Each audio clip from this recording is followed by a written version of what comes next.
After reviewing all those records and depositions, do you have an opinion here today that you'll share with us as to whether Georgina Araujo suffered a stroke during surgery on July 7, 2011? That's my opinion. What is your opinion? That during the surgical procedure, an air bubble traveled from the area of operation into her heart, crossed over, and traveled up a blood vessel into her brain and caused a stroke or an injury to the brain.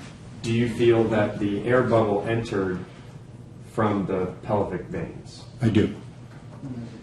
Do you have an opinion as to when this venous air embolism happened? Well, after reading Dr. Cohen's deposition, I learned that it appeared that in the record that actually one of the measurements of lung and heart function had dropped, and I believe it was during that period that the stroke occurred. We'll see the records in detail throughout this case, but at about 12:30 p.m. in the middle of surgery, does that sound right? About that, yes.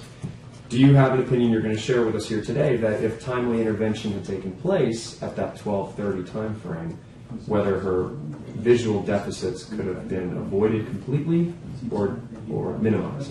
I think dramatically lessened or avoided, but minimalized certainly.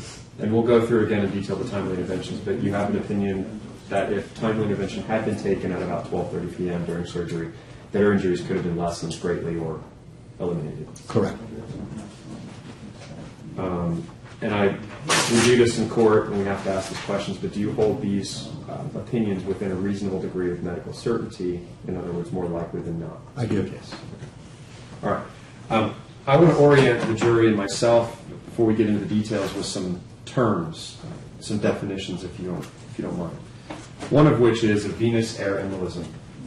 If I were to Google it, if that's even fair in this courtroom, which nobody really should be doing, but you can be our Google here today. What is a venous air embolism? Well, the venous system, our veins, are the veins that you see on my skin. They're the blue blood. It's not really a medical term, but they're the blue blood. It's the blood that the body has taken the oxygen out of and is now traveling back to the heart. So that's the venous system. And that's opposed to the arterial system, which carries blood away from the heart. You remember that they both start with A, so it carries blood away from the heart.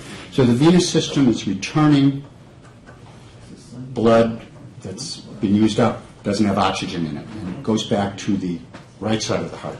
So there's like a I-95 South would be taking things out of the heart if the heart was Washington, D.C., so to speak. There's highways that come and go. There's a highway that comes in, and there's a separate highway system that goes out. How do venous air embolisms, and we'll use this as a good example, the pelvic veins here, how do they happen? Well, during surgery, veins and arteries can be cut or tied off or blocked in some way, and sometimes during surgery, air, even though one doesn't want it to, air can enter into the veins.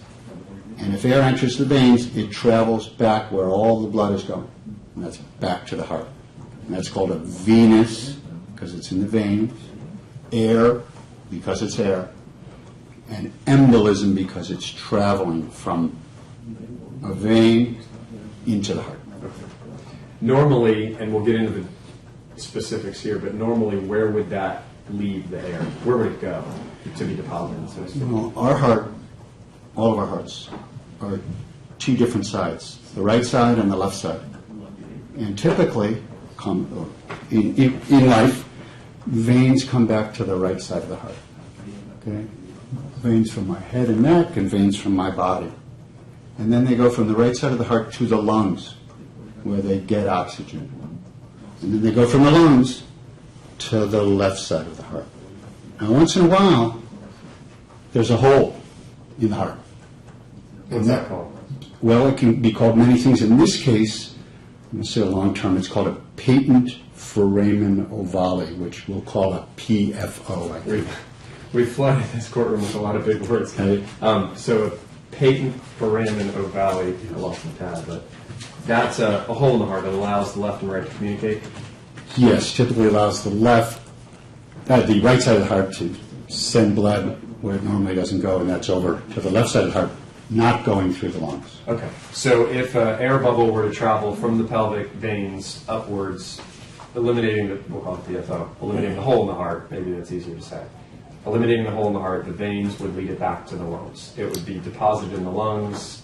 Is that what a pulmonary embolism is? That's exactly what a pulmonary embolism is. It's a blood clot that travels up the veins, goes to the right side of the heart, could be air or blood clot, and goes to the lungs and blocks the lungs. And that's called a pulmonary or lung embolism. And that's not something I don't think you'll hear much detail about in this courtroom, but sometimes those can be deadly, can't they?